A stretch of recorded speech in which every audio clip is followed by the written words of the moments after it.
We are in section 5.4, Troubleshooting Strategies. Observation and equipment history are important in troubleshooting complex circuits. And there's a couple things that can be looked at. First of all, I'll mention logbooks. Logbooks often can provide a history of component failure. It provides the ability to track specific high failure items, and often if there is a history with a given system and it's been well documented, it will be found that there are very specific items that frequently fail. And if a technician has access to this kind of information frequently, he'll be able to go in and rather than spend many hours diagnosing a problem, he can look at, well, this is the high failure items and just go specifically to those items and see, well, are those the fault at this point? Also, technician experience. Those who have repaired specific systems get a sense of what fails and are able to quickly resolve those faults. And anyone who has worked on a specific system for any length of time, you begin to be able to observe those weaknesses that are in the system, and you begin to develop a knack for quickly identifying the problem, vice a person who has never worked on the system and they have to spend a great deal of time identifying a fault. Troubleshooting fences are used to identify suspected components in a faulty circuit. And with this term fence, the idea is that you define boundaries concerning where the fault is located. And there's lots of ways to describe this. Your text uses this term called fences. And the idea on this over here, we see these blue brackets that are showing an entire system. And the idea of fences is that you isolate the problem areas, and in this case down below here now we have bracketed in two areas that potentially are the failure items. We've been able to, through testing, we've been able to rule out these other items as being part of the problem, and now we have isolated it down to these items, and that's the idea of using fences. Troubleshooting strategies. Equal probability troubleshooting is a technique that allows you to make a few initial observations and then move troubleshooting fences to include only one or two suspected components. Well, how do you do that? Within the lifetime of a system, certain components tend to fail more often than others, and that's what we had talked about on the previous slide. Using this information, the probability of a failure being a repeat event can lead to faster diagnosis and repair. And as was mentioned on the previous page, logbooks, technician experience will aid in being able to quickly diagnose a problem. Split half troubleshooting.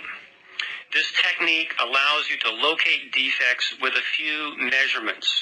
Essentially, the technique involves splitting the circuit path into halves and troubleshooting from the middle of the first half, then the second half, and so on. The idea is that here, if you have the circuit and there's many potential test points, you measure at the halfway point. If the signal is good at this point, and you have to know what the what is a good signal, what is a bad signal. But if you measure here and you have a good reading, you know the problem is probably over here.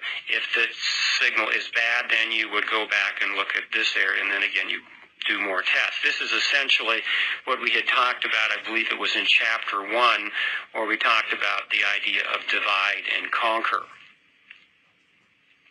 Signal tracing and signal injection, and again, these were mentioned in Chapter 1, but we will mention them again here. Signal tracing and signal injection are useful techniques when used with the split half troubleshooting method that was from the previous slide.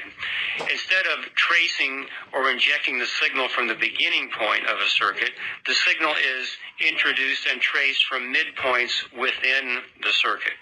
If the output is good, when a good signal is injected at the midpoint, then the second half of the circuit can be ruled out. The fault must be in the first half of the circuit, and the idea here is, in this particular case, we just looked at this one, the idea would be to inject a known good signal at this point, or the signal that should be here, and then to evaluate, is the signal processed, and do we have the correct signal here? If we do not, then we know something is afoul in this area. Component substitution. Once a system has been analyzed and the source of the defect found, the suspected defective component should be substituted to confirm its status. So, you find a component that you suspect is bad, then you replace it. Well, the component that you have replaced at any rate needs to be disposed of. You do not want components that either are suspected to be defective or are defective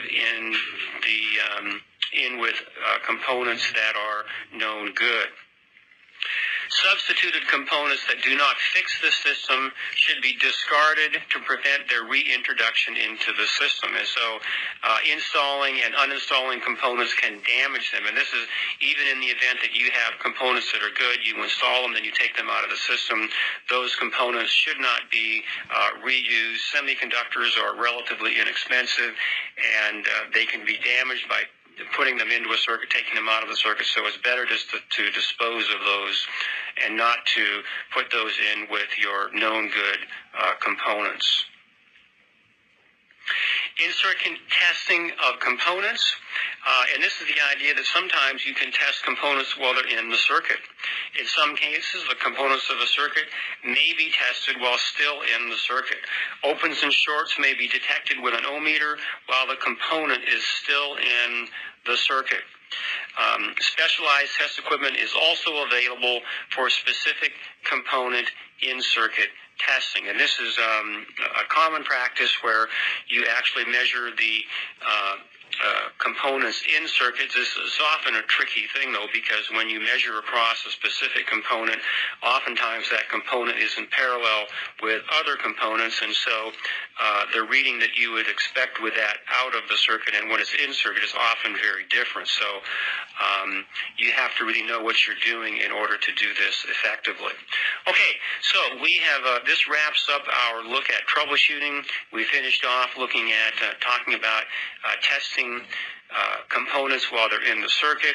We looked at circuit substitution, briefly looked at signal tracing and injection, split half troubleshooting. This was the divide and conquer from the first chapter, troubleshooting strategies.